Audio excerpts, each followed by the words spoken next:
Hi guys, and welcome to this new episode of The Inexplicable. Imagine yourself in a dimly lit room, the air thick with cigar smoke, a large mahogany desk, documents scattered everywhere, some marked with a red top secret stamp. 12 men sit around a long table. Generals, scientists, government spies. Their only task is to guard humanity's greatest secret. Throughout history, conspiracy theories have spoken of shadow governments, secret societies, and invisible cabals pulling the strings of the world. But there is one name that emerges with disturbing frequency in the field of ufology: Majestic 12, a mysterious group said to have been formed in 1947 by direct order of the President of the United States, Harry Truman. Its purpose? To investigate and manage everything related to the unidentified flying object phenomenon, with an absolute level of secrecy. For decades, alleged declassified documents and anonymous testimonies have spoken of a true elite that supposedly covered up the truth about aliens and close encounters with extraterrestrial entities. But there's a question that hangs over this theory.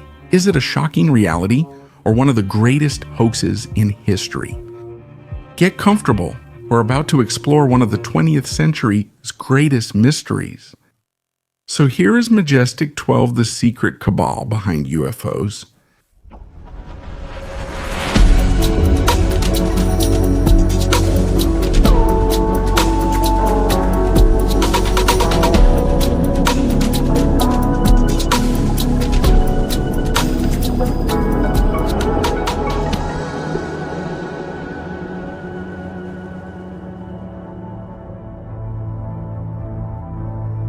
The birth of a myth. It was 1984 when Chandera, a researcher and television producer passionate about UFOs, received an anonymous envelope that would open the doors to one of the greatest mysteries of contemporary history, Majestic 12. Inside, there was a video where he discovered images of an alleged secret memorandum, dated November 18, 1952. The document, apparently signed by then-President Harry Truman, read as follows: Top secret, White House, Washington, September 24, 1947. Dear Secretary Forstall, as per our recent conversation on this matter, you are hereby authorized to proceed with due speed and discretion regarding your assignment. In the future, this matter will be referred to only as Operation Majestic 12. I remain concerned that any future consideration regarding the final disposition of this matter should remain solely within the office of the President, following the appropriate discussions. With you are Dr. Bush and the Director of the CIA. Sincerely, Harry Truman. The footage then showed a second instruction document titled Operation Majestic 12, dated November 18, 1952, written by the newly elected President Eisenhower. It consisted of 7 pages and 8 attachments, although only one of these was included, apparently giving more credibility to the existence of this group. But the very first mention of it would go back to a document delivered 2 years earlier to the Nuncio Paul Benowitz in response to a disinformation campaign launched against him, after he misinterpreted or shared details about a secret Air Force project involving extraterrestrial activity on Earth. One sentence in particular contained in the same document read as follows: Official position of the United States government. Project Aquarius is still classified as top secret. No external dissemination is authorized. Access is limited to the Majestic 12 group. The very first time that suspicion about the existence of such a government organization leaked out. In short, what could be inferred from such documentation was the creation of an ultra-secret group made up of scientists, officers, military personnel, and government officials. Their task: to manage, conceal, and manipulate all information related to encounters with extraterrestrial intelligences on Earth. No explanation, no sender, only those faded and unsettling images. Shandera, along with ufologists William Moore and Stanton Friedman, encountered a mystery that captivated the world. Was it real? Was it a trap? Or was it an inconvenient truth finally coming to light? But why in 1984? Well, it's not a coincidence at all. The most widely accepted theories link the appearance of the documentation to the famous Roswell incident of 1947, which, as I've already stated on several occasions, is considered the beating heart of the entire unidentified flying object mythology. It is said that it was, at that time, the United States government recovered a crashed alien vehicle, along with the bodies of its occupants. From that moment on, it became necessary to form a secret entity capable of managing the phenomenon. The documents also listed the names of the 12 members of the Cabal, men who were suspected of having led, for decades, a true invisible elite committed to keeping the public in the dark about humanity's greatest discovery. When the news leaked and documentation spread in ufology circles, the reaction was immediate. Some considered it the ultimate proof, the smoke that confirmed the existence of a fire, the missing clue to connect Roswell, unidentified flying object sightings, and rumors of government cover-ups. Others, however, saw it as a fabrication possibly made by intelligence services to mislead, discredit, or monitor the unidentified flying object community. Meanwhile, other related writings emerged, all strictly anonymous, which reinforced the legend.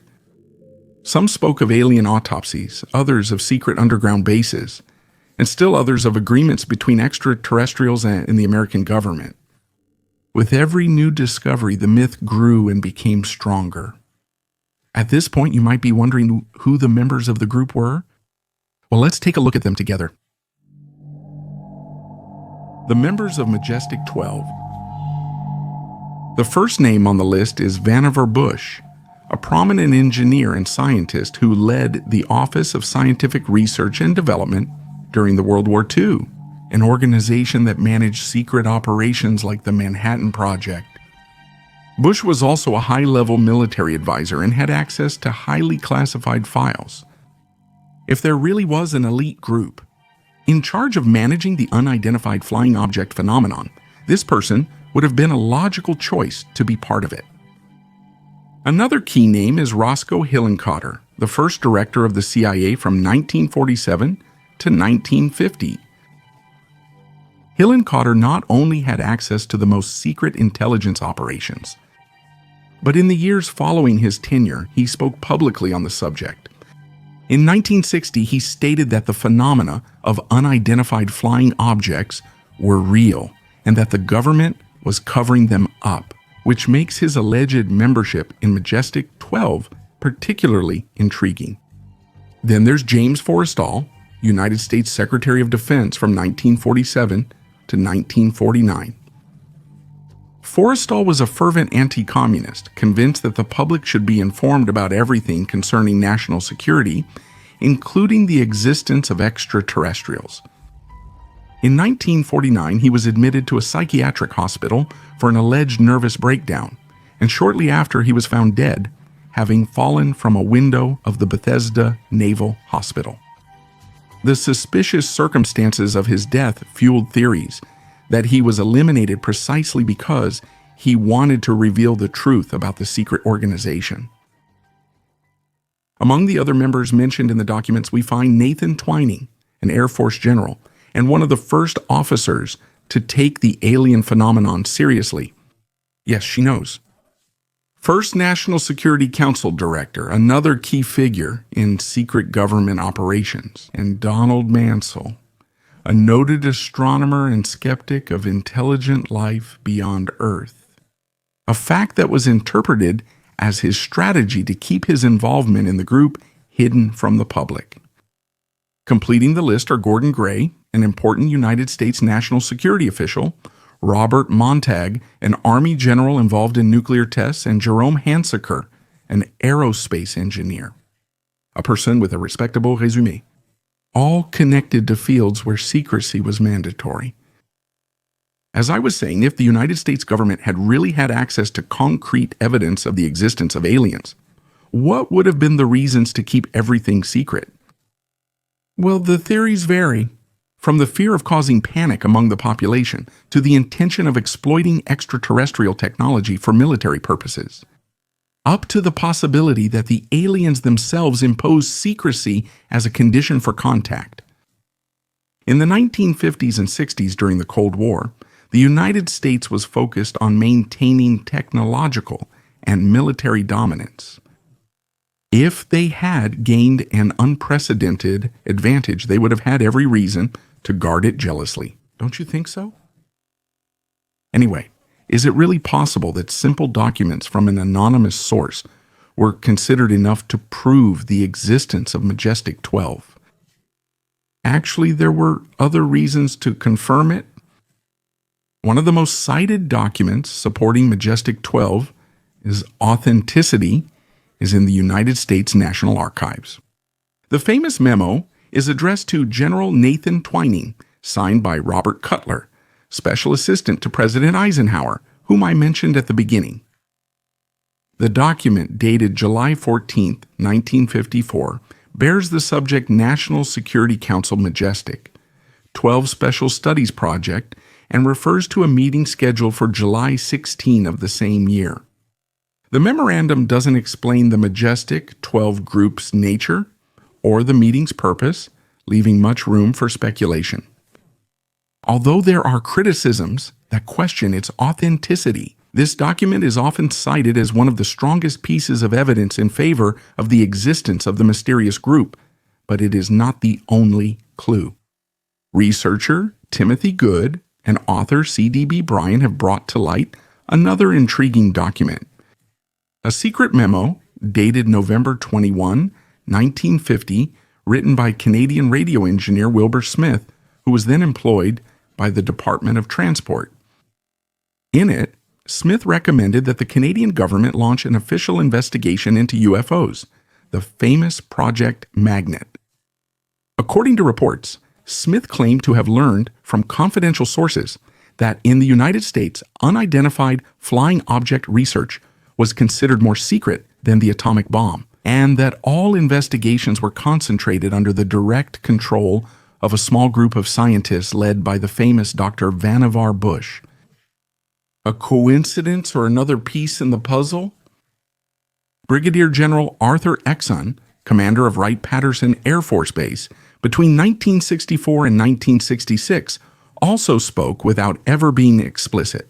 Majestic 12 is an acronym for a group of top officers and scientists studying the unidentified flying object phenomenon, Exon. He referred to this group with a sinister name, the Unholy 13, the Terrible 13. But was he perhaps talking about Majestic 12? So an extraordinary revelation. Supporters of this theory are absolutely certain about it, and more. They claim, among other things, that the mystery has become contaminated over time and that the group still exists and continues to operate in the shadows. Majestic 12 is still around today? The mystery of Majestic 12. It continues to exert its fascination and unease even today. After years of speculation and conspiracy theories, many people still ask, does this secret cabal still exist? If so, how has it changed over the years? One of the most widely accepted theories is that it hasn't disappeared, but that it has transformed into more modern and structured groups that operate within official government agencies. The most famous of these would be the Pentagon's Unidentified Flying Object Control Committee, also known as the Advanced Aerospace Threat Identification Program, which was established to monitor and investigate sightings and unidentified aerial phenomena. According to some sources, the ALITIP was just the tip of the iceberg of a much larger organization that continues the work started by Majestic 12. This group, although operating under the official aegis of the United States government, could actually just be a front, a way to manage and conceal more sensitive information regarding the phenomenon. Furthermore, some experts claim that the Pentagon has never stopped keeping the issue under control. The group overseeing the investigations has stayed mostly the same, despite changes in names and structure, which leads to the belief that Majestic 12, even in a different form, may still influence policies and decisions regarding the subject. But there's another theory that goes beyond the simple evolution of Majestic 12 into a government organization. Some conspiracy theorists believe a secret group controlling alien information may exist beyond the United States. They involve the global network of alliances between world powers. In this view, the Majestic 12 group would be just one of the main players in a grand international theater of information manipulation. World powers, uniting to control alien technologies, would have established a global code of silence, surpassing political and geopolitical divisions, with the goal of preserving a balance of power that could be threatened by the truth about extraterrestrials. In recent years, several whistleblowers and insiders have started to talk about what really happened behind the scenes, revealing shocking and disturbing details about the organization and its activities.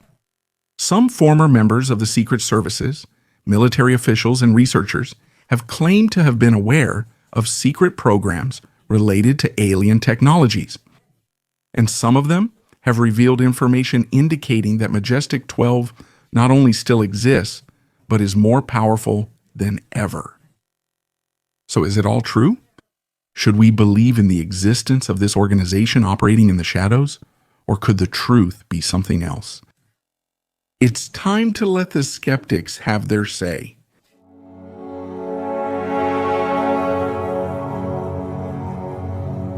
It wasn't to be expected.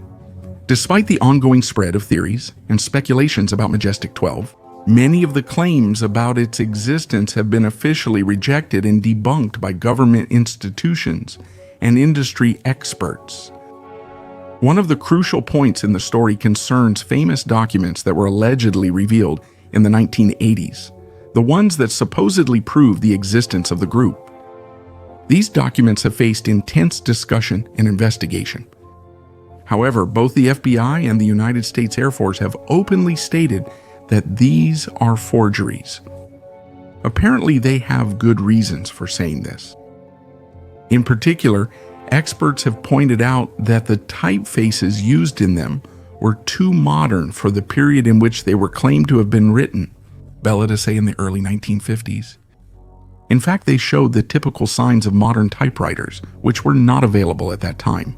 And that makes you think they were created ad hoc in later times to give credibility to the conspiracy theory. President Truman's signature on the famous Forrestal letter is further evidence of the forgery, precisely because it is identical in every way to a recognized authentic letter from the then president, sent to Vannevar Bush on October 1st, 1947.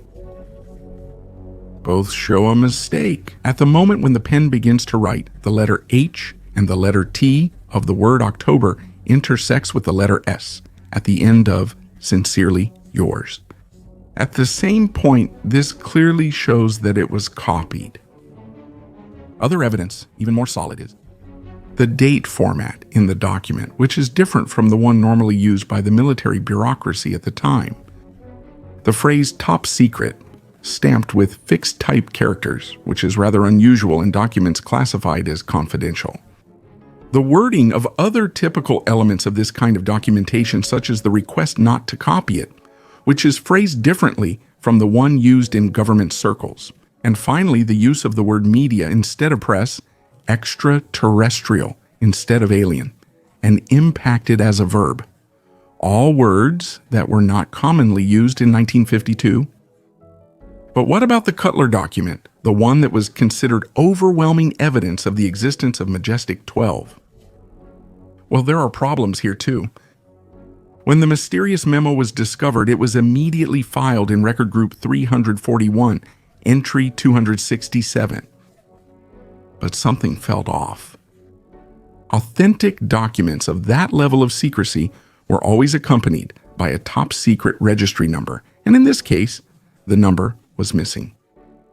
Filed in folder T41846, the memo seemed like an isolated item. There were no other documents related to Majestic 12 in the archives. The scholars at the National Archives unsuccessfully searched the files of the Secretary of Defense, the Joint Chiefs of Staff, the United States Air Force, and other government agencies. But they found nothing. A further element of perplexity concerns the presence of an acronym. The National Security Council's Office for Freedom of Information informed the National Archives that the acronym's National Security Council appeared on the classified documents, only starting from the Nixon administration. During President Eisenhower's term, to which the document was attributed, such markings simply were not used. There were also even more suspicious physical details. The document did not have any of the typical government headings, nor the official watermarks. The National Archives and Records Administration specialists analyzing the paper discovered that it was a typewritten copy on onion skin paper, not a classic carbon copy. Again, all authentic documents created by Robert Cutler during his National Security Council service. They were printed on high-quality paper, often with the eagle emblem. Only informal copies could be on thin paper, but they were still clearly recognizable. As if that weren't enough, Robert Cutler, who was supposed to be the author of the famous memo, was abroad during the very days when the document is said to have been drafted. He visited Europe and North Africa on a military trip from July 3 to 15, 1954. His diaries confirm his absence from Washington and show that only on July 20th did he officially report on his mission. There's also a July 3, 1954 memo from Cutler himself. Instructs his staff on how to handle National Security Council affairs during his absence. All these clues put together paint an extremely suspicious picture. Furthermore, the statements made by some key witnesses who claimed to have seen the documents or heard about them from internal sources were often not supported by concrete evidence or were contradictory, a fact that further called into question the legitimacy of these revelations. And the efforts to discredit the theory don't stop here. One of the most fascinating and at the same time unsettling theories is the one that suggests that Majestic 12 was specifically created as a diversion to mislead unidentified flying object researchers and distract public opinion from the real issues related to extraterrestrials. I already mentioned it when talking about the Serpo project a few weeks ago. According to this theory, the goal of the United States government would have been to spread fake documents to confuse researchers and make them focus on a fake secret group, thus diverting attention from real government investigations or other secret initiatives. This strategy would have flooded theories about extraterrestrial existence with a vague, hard-to-verify topic, making anyone who tried to investigate the subject have to deal with an enormous amount of contradictory information. In this scenario, creating a fictional story like Majestic 12 would not have been just a psychological experiment to divert attention, but also a maneuver to discredit the most serious researchers and theories, making them seem fanciful and unfounded. Either way, the mystery of Majestic 12 between reality and myth continues to fascinate and disturb. The evidence, as we've seen, is conflicting. On one hand, we have official denials from government agencies, like the FBI and the Air Force. On the other hand, there are still clues, witnesses, alternative theories, and the persistent question of what is really happening behind the scenes. Fascination with the subject endures because it represents one of the strongest conspiracy theory models, a secret group above all authority that manipulates information and guards forbidden knowledge. There are still many questions we can't answer with certainty. If Majestic 12 were real, if behind its veil there was truly a group that controls information about UFOs and extraterrestrials, how close are we to the truth? And above all, what would it mean for us as a species to discover that such a reality has been hidden for so long? Are we really ready to learn what's been hidden for decades? Or are we doomed to stay stuck in speculation, mystery, and denied truth? These are the questions that will continue to circulate until the truth is finally revealed. Until then, we can only keep searching, investigating, and asking the questions that might bring us one step closer to a reality that could forever change our understanding of the universe. What do you think? Is Majestic 12 just an urban legend? Or is it yet another proof that extraterrestrial life really exists and that governments want to keep us in the dark about it? Let me know in a comment. The Unexplained is an original format written and directed by Luca Parella with sound design by Matteo D'Alessandro. If you enjoyed this episode, leave a like, subscribe to the channel on YouTube, or share it with your friends. Greetings and see you at the next episode of The Unexplained.